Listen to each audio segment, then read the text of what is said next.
যাকাত যাদের ফরজ হয়েছে আল্লাহর রাস্তায় যাকাত দিয়ে দেন। যাকাত দিবেন না, এটাও জাহান্নামে যাওয়ার অন্যতম কারণ।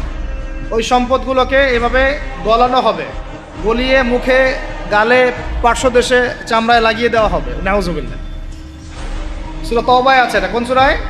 তওবায়। যাকাত দিতে হবে। কেউ যদি যাকাতকে অস্বীকার করে সে কাফের হয়ে যাবে। কেউ যদি যাকাতকে অস্বীকার করে কি হয়ে যাবে? কাফের হয়ে যাবে। কেউ যদি মনে করে নামাজ ফরজ, নামাজ মানি, যাকাত মানি না, কি হয়ে যাবে? কাফের হয়ে যাবে।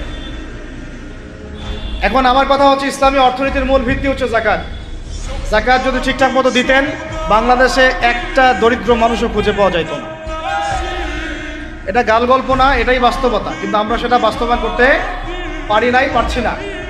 আমার কথা শোনেন ভাই, বাংলাদেশে এমন অনেক মানুষ আছে, হাজার হাজার, যাদের যাকাত যদি আপনি কালেক্ট করতে পারেন, সমাজে একটা দরিদ্র মানুষ খুঁজে পাওয়া যাবে না।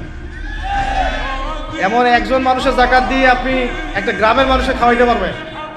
মিলসের মালিক যাকাত দেয় না, গার্মেন্টসের মালিক অনেক যাকাত দেয় না, ফ্যাক্টরির মালিক যাকাত দেয় না, অনেকে কানাডায় বাড়ি ঘর করতেছেন, এখানে যাকাত দেন না। আছে না এরকম? যাকাত না দিলে ইসলামের খুঁটি থেকে নাম কাটা পড়ে গেল। ইসলামের ভিত্তি কয়টা? 5টা না? তাওহীদের পরে কি সালাত না? সালাতের পরে কি? যাকাত। তারপরে না রমাদান এবং হজ, তাই না বিষয়টা? আল্লাহ পাক আমাদেরকে ইসলামের এই 5টা পিলারের অন্যতম পিলার যাকাতের উপর আমল করার তৌফিক দান করেন।